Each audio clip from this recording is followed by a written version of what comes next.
Hi, welcome back to the channel. My name is Lisa Elvin Staltari, and I am a genealogist and a passionate traveler. I'm so glad you came to the channel. And over the last several years, we've been examining les filles du roi, les filles mariées, among other things. I do travel videos and all kinds of different things. But my main focus over the last several years has been really getting to know each one of these extraordinary women as they tell us the story of Quebec. And they truly allow us to see how they built the country or the province of Quebec. But ultimately, all of the descendants have gone in all different directions. So in many respects, they really are the founding mothers and grandmothers of North America in many respects. But before we begin, let me show you ways you can support the channel. The first three keep you in the know: subscribe, like, and notify. The next three are ways to help the channel grow. We have Coffee and Patreon, which are external platforms, and we also have my PayPal button on my website, How Roots Will Travel. By the way, on my website, you can also access the index and also have the really, really easy links to all the videos I've done. We're doing number 262 today. So all of the previous videos are on there as well. So have a look at that. And with that being said, let's get started and get to know our filles du roi of this episode. Now we come to episode 262 of Elisabeth Doucinet. She comes to us as a viewer request, but in my files, I do have one of my dearest friends from high school. This is also her great grandmother. Let's get to know Elisabeth a little bit better.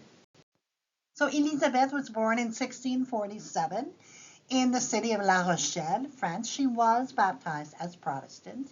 Her parents were Pierre Doucinet and Florence Gartou. Now, La Rochelle is part of the Nouvelle-Aquitaine region, and inside of that is the Charente-Maritime département. La Rochelle was founded during the 10th century and became a very important harbor in the 12th. Until the 15th century, La Rochelle was to be the largest French harbor on the Atlantic coast, dealing mainly in wine, salt, and cheese. Truly the good stuff. The name, actually, La Rochelle, was first recorded in 961 as Rupella, from a Latin meaning little rock. La Rochelle has one of the richest histories of all the towns of France, from its beginnings as an area where the Knights of Templar had their strongest base, where Eleanor married Henry Plantagenet in 1152, who would become King of England as Henry II in 1154, thus putting La Rochelle under Plantagenet or English rule until Louis VIII recaptured it in the 1224 siege of La Rochelle. During the Plantagenet control of the city in 1185, Henry II had the Vauclair castle built, remains of which are still visible in the Place de Verdun. From 1568, as could be expected, La Rochelle would become a center for the Huguenots. It was in La Rochelle that the Protestant revolutions occurred and created the uprising that would become known as the Siege of La Rochelle. Throughout the 1600s, the Huguenots were expelled from La Rochelle. Just a side note, if any of you have been to New Rochelle in New York, guess who founded that? They were refugees from exactly this place. So La Rochelle has really, really been instrumental for many reasons, not the least of which is the immigration to the New World of the Protestants who were trying to escape.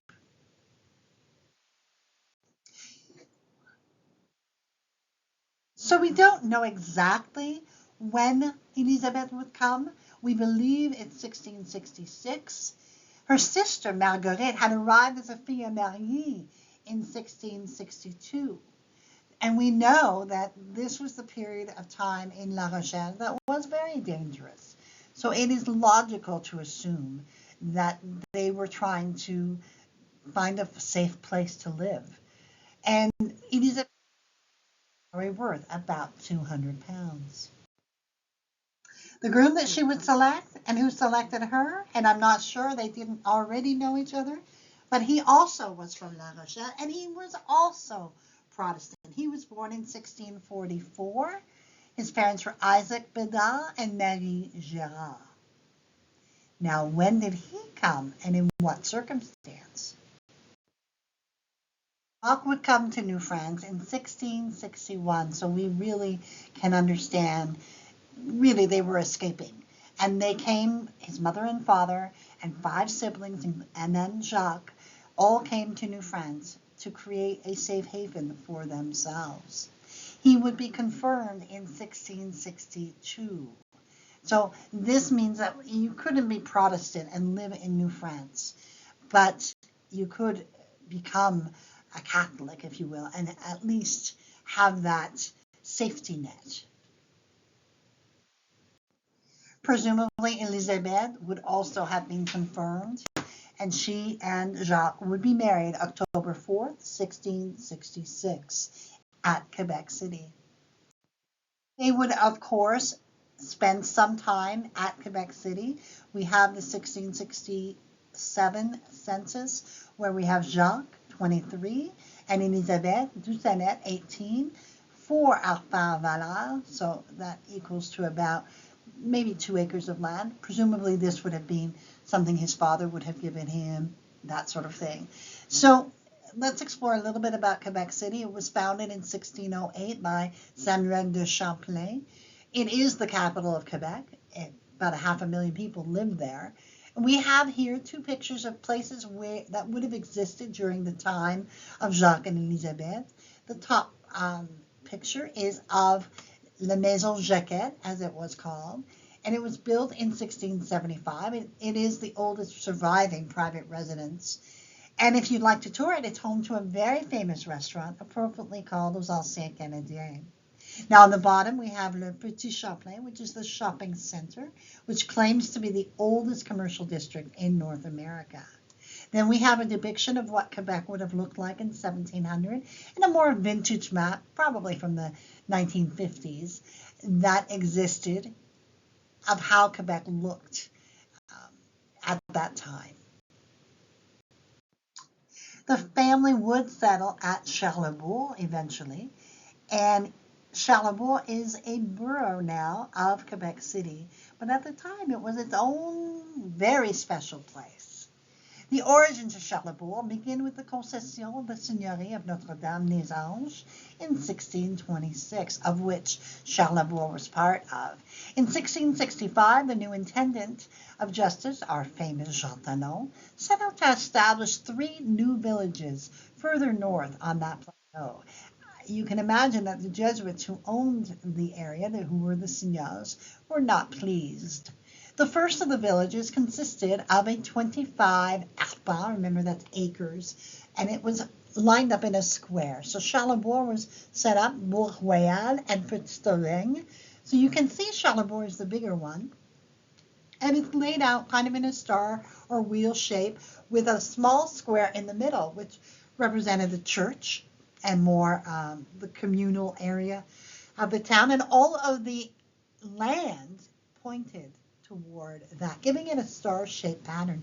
And so we have these 3 towns that were built this way, and I believe there's only one other in Alberta, I think, that was designed this way. So it's very unique. And even in the 1960s, you saw from an aerial view that it was exactly laid out still to this day in that same manner. The church that eventually grew, Saint Charles de Borromée, this is the current church. And on the right side of your screen, you have a depiction of what it looked like in 1696. On the bottom, we see Charlebourg. It looks like it's really far from Quebec, but it isn't. It is now amalgamated into, I believe in 1976 is when they did that. But it was and is one of the most charming areas in all of Quebec because it really reflects that kind of specialness, especially because of its layout. So it really needs to be visited. In 1681, we took a census. Jacques Bedard was a carpenter, 36. His wife, 32, Elisabeth. And Etienne, François, Elisabeth, Jacques, Madeleine, Pierre. They have 1 gun. They have 2 bêtes à cornes, which means 2 horned animals, and 12 arpents, about 9 to 10 acres of land.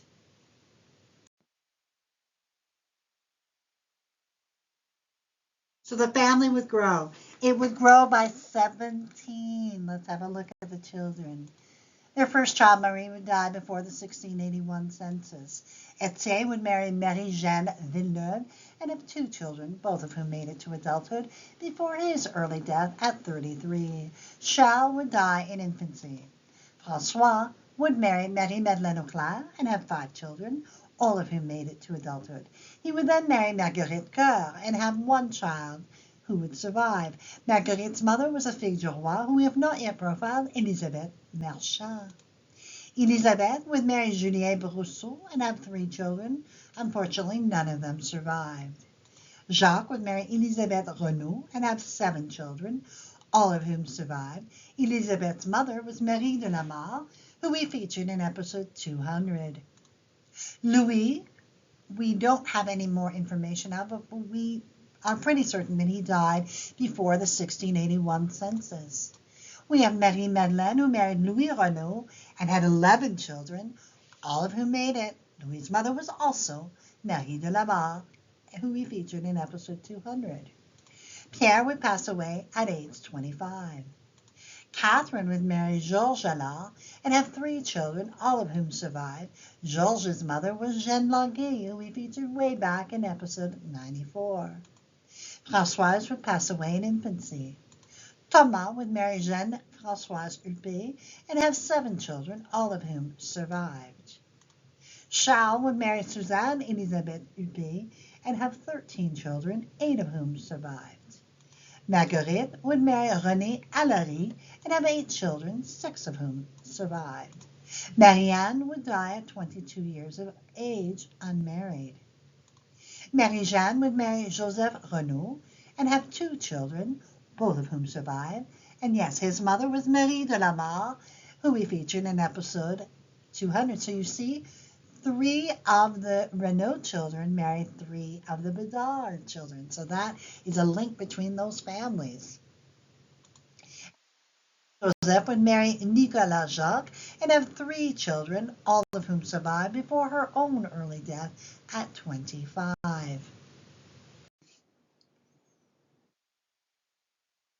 And now we come to the end of the love story. Elisabeth would pass away in 1710 at the age of 63. She and Jacques would have been married an astonishing 44 years, and she would leave us in 1729 with 134 descendants to go forth into the world.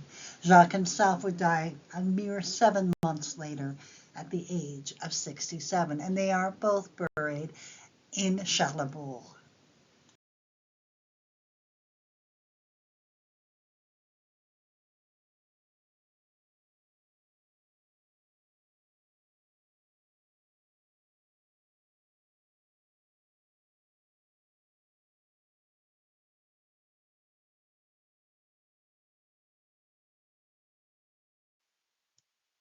Ends episode 262. Elisabeth and Jacques were a lovely couple and had so many children and really were among the pioneers at Charlebourg and the Bedards of all.